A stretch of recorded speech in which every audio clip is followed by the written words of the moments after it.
yourself! Comes through. And Beyond will be able to pick up this bounty rune, and with the Inkswell, it's first blood for Vici. Josh comes through. And Beyond will be able to pick up this bounty rune, and with the Inkswell, it's first blood for Vici. We're all a bad spot, and you don't want to back off there from the Wisp, but I understand that you want to get the tether back in to make sure that the Wisp can get away. So it's not the worst thing in the world.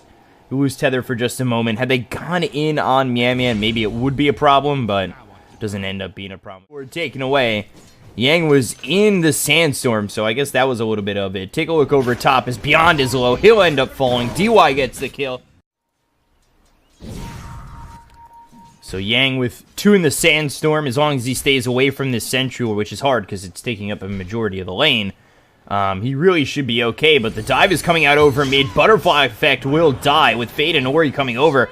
Ori gets the salve off and avoids the shadow poison, but gets hit there using the phase shift at the wrong time, and now will be forced into the tango using up the rest of his regen. ButterflyEffect comes back, and now they take a look over top. Beyond getting chased down with the pop coming through from Paparazzi. DY gets the kill, and again, that is aggressive play. mianmian will get the return onto DY, but that's playing aggressive, and tag teams used. They will tether onto a creep, but it's not going to save his life. Fade gets the kill. It's a 2 for 1.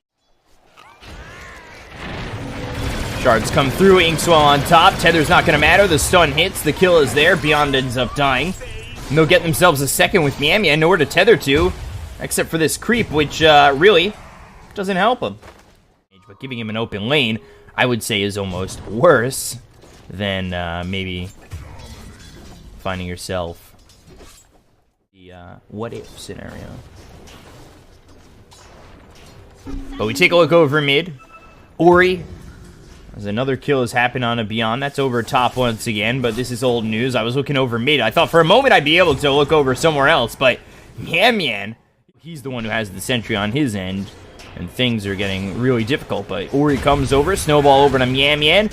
He had tether for a moment, but nowhere to go. He ends up dying. Dream Coil onto Dust, who's come over with the Chronosphere, but he's with the Waning Rift. No disruption available. Burrow Strike to get that stun lock in. The disruption finally comes through onto Yang, but one more shot coming in from Ori. And taking a look. Inkswell. They're looking for the kill on ButterflyEffect, but kills it. So he's able to imprison himself and not get hit by the Inkswell, but they do have Dream Coil, so you gotta be careful. And it's now a problem where the Waning Rift comes out, and you practically know you're dead. They'll bring over the Faceless Void. Does have Chronosphere.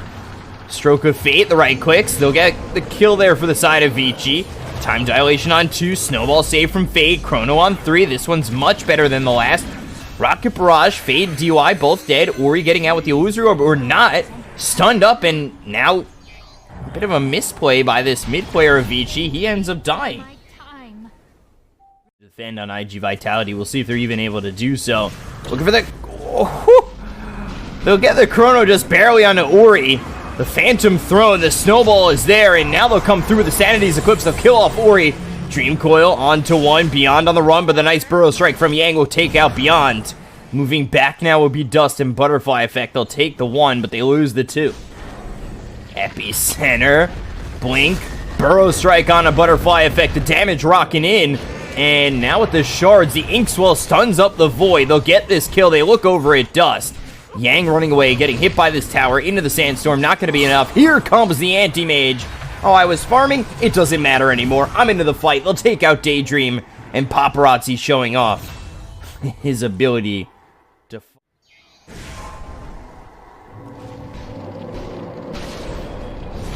Dust with the bashes. Time Walk actually avoiding Inkswell, I believe.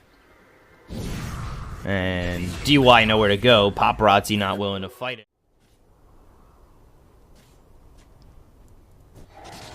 And there's the Dream Coil on to 2. Call down Ori. Hit by the first one. Epicenter. Burrow Strike. That's through. It's a little bit late on the Epi, but it's not going to matter. They'll get the kill on a mianmian. Look over at Beyond, who's trying to TP Pyro. Chronosphere hits and lands onto the Tusk, but we'll see if he has the damage to get the kill. And all of a sudden, Snowball with the Walrus Punch. This is a little bit of a tougher kill than maybe he would have thought. And now the shards come out. Time walk to the other side. Fade will end up dying. And Dust gets the kill. Looking over mid. ButterflyEffect easily dispatched by Paparazzi. Moving all over the map to just get these kills. Mianmian and Beyond show over top, but Blink. Burrow Strike on both. There's the Soulbind with the silence coming out on both of them. Easy kill. OD with him, even just with this Ayayasha. The Blink Burrow Strike, Epicenter on top of the Illusory Orb over. The silence comes through. They'll get the kill onto this OD. Void comes over, looking over at Yang. They've got the call down. Dream Coil lands onto two of them. Yang trying to run away. The Chronosphere landing onto one. It's on a Paparazzi, but you don't have the ability to get the kill. They end up losing Yang on Vici. Now Paparazzi backing off. Inkswell on Ori, but it's a little bit too early, or is it? He's just a little bit behind. They'll get the kill onto Dust. They'll look with the ulti from Paparazzi.